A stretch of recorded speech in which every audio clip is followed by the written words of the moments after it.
Magandang araw ng Sabado po mga bayang karerista. Magbibigay na po tayo ng tip, giya at impormasyon para sa araw na to, March 14, 2026. Tara!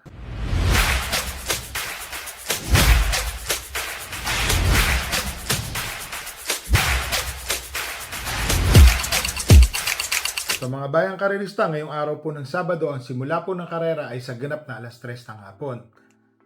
Salamat nga pala kay Speedform sa mga pinadalang kopya. Ito medyo may kakapalan, madami. 5 pages po.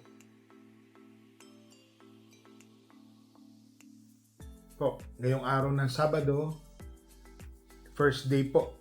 Sabado-linggo po yan, yung Manila Horsepower 19th Anniversary Racing Festival.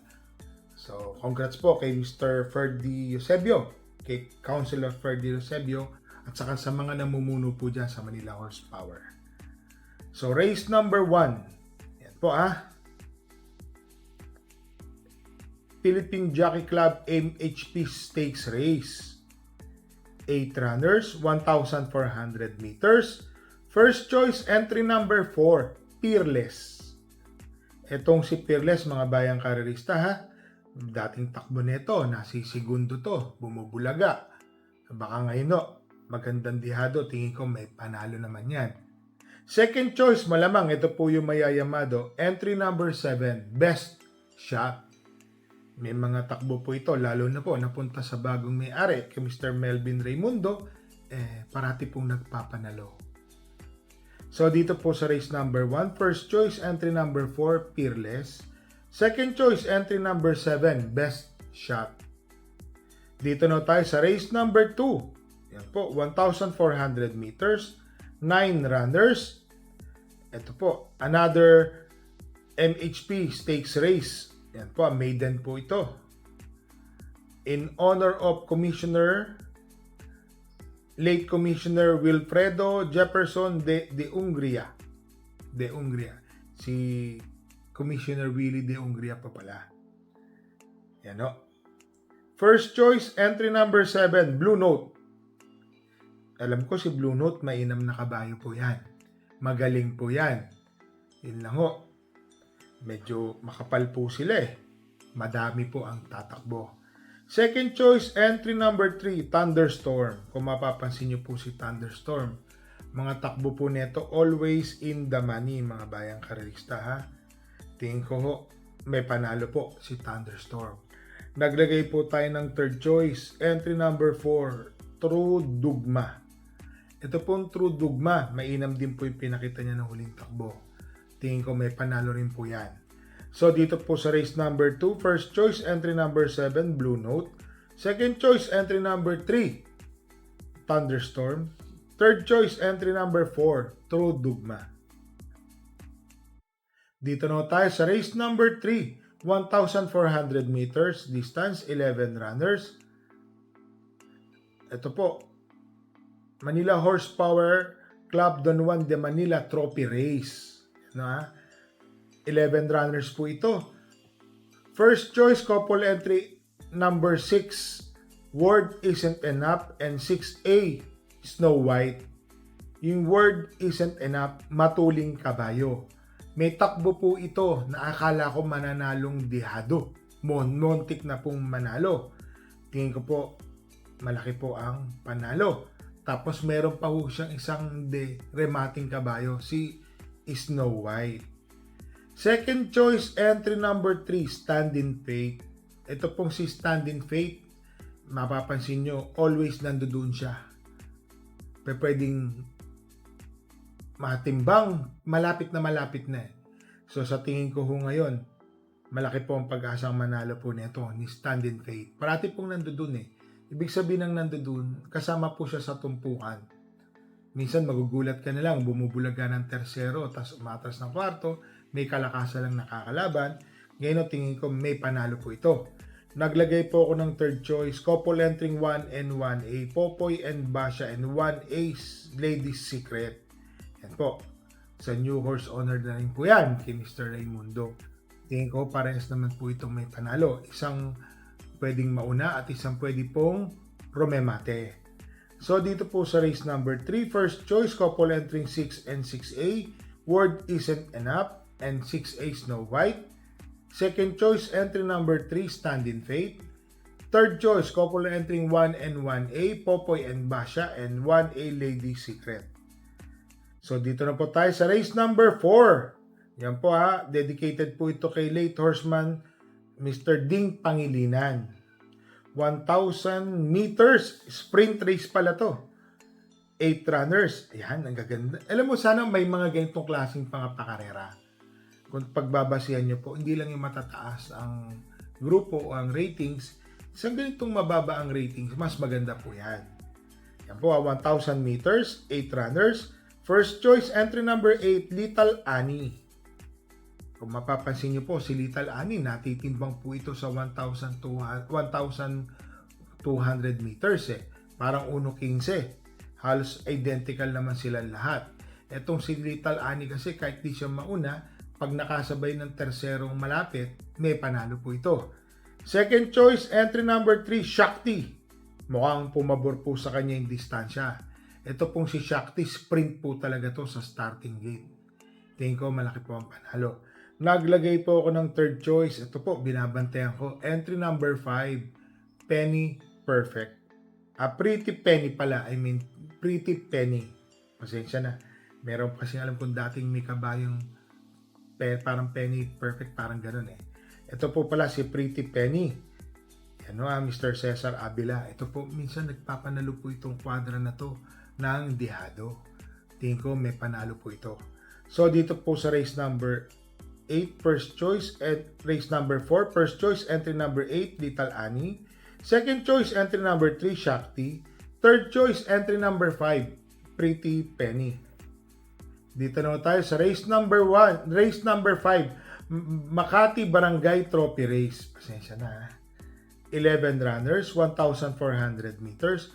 First choice, entry number 1, Equitem. Kung mapapansin niyo po, nung huling takbo niya, biglang bumenta po yan. Alam ko kasi si Equitem dito po magaling sa Philippine Jockey Club. Yan na, bumenta yan si Equitem, parang segundo lang siyang tumapos. Second choice, couple entering 4 and 4A, Cool Mom and Misha. Isang pwede pong sumunod sa unan at isang diramate. Parehas pong mainam, pwede pong manalo.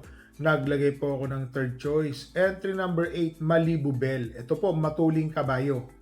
Kung sakaling mapapabayaan po ito, alam naman natin, JB Hernandez, tingin ko ho, malaki po ang panalo. Naglagay po ako ng tuldok o fourth choice. Entry number 9, Regal. Dadayo po si Regal dito sa Padre Garcia sa Philippine Jockey Club. Itong si Regal, under Ryan Base, magaganda naman po yung kanyang kinikilos. Lalo na nung nanalo, hindi po naiwan, nakasunod agad. Tingin ko may panalo po ito. So dito po sa race number 5, first choice, entry number 1, Equitem. Second choice, couple entering 4 and 4A, Cool Mom and Misha. Third choice, entry number 11, Malibu Bell. Fourth choice, Otuldok, entry number 9, Regal. Dito na po tayo sa race number 6, Marho Trophy Race, 1,400 meters, 9 runners. First choice, entry number 2, Confidence Game. Alam ko may takbo po ito recently eh. Parang 1.11 sa 1,200 meters. Tapos, medyo may kalakasan po mga nakalaban. Parang hindi po maganda ang pinakita. Pero siya po ang aking first choice, Confidence Game. Second choice, couple entry, 5 and 5A. Orient Express and 5A Sprewell. Ito pong Sprewell, matuling kabayo po yan. Malamang, nasa una na po agad dyan.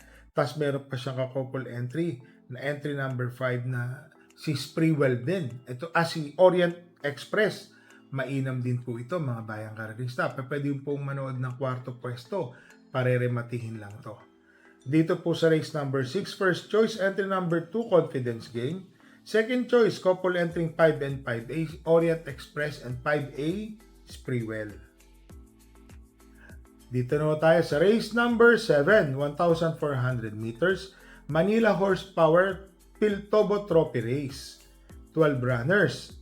1,200 meters po ang distansya.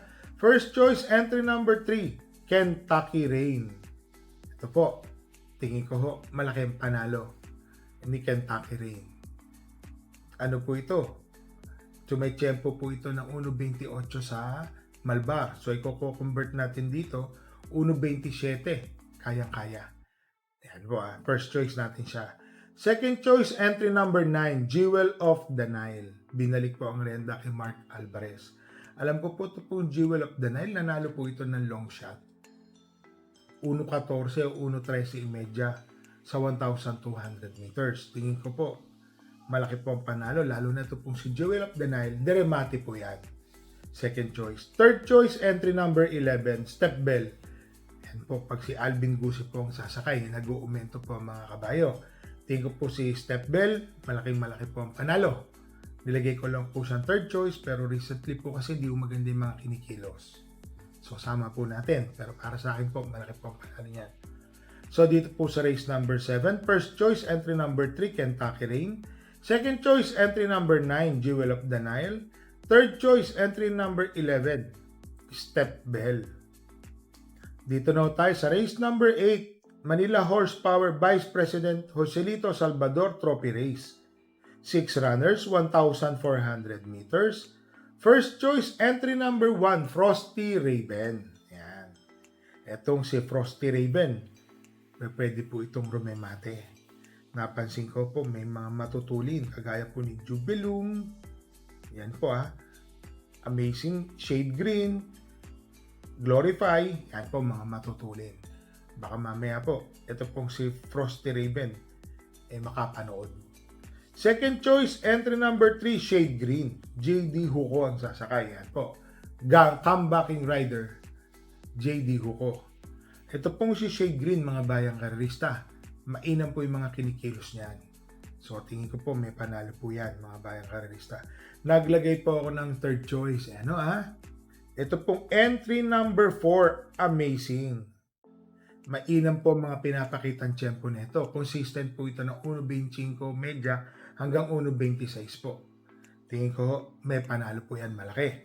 So dito po sa race number 8, first choice entry number 1, Frosty Raven. Second choice entry number 3, Shade Green. Third choice entry number 4, Amazing. Dito na tayo sa race number 9, 1,400 meters. MHP Ricardo Antonio Trophy Race, 8 runners. First choice, entry number 4, Heartfelt. Nakaraan, medyo naunahan yan Pero heartfelt pa rin po ako ngayon. Nag-iinaman po ako dito sa kabayo na to. Second choice, entry number 6, Matikas. Ito po, galing sa panalo si Matikas, mga bayang karerista. Yung panalo po niya, Romere-Mate po siya. Ang inam po.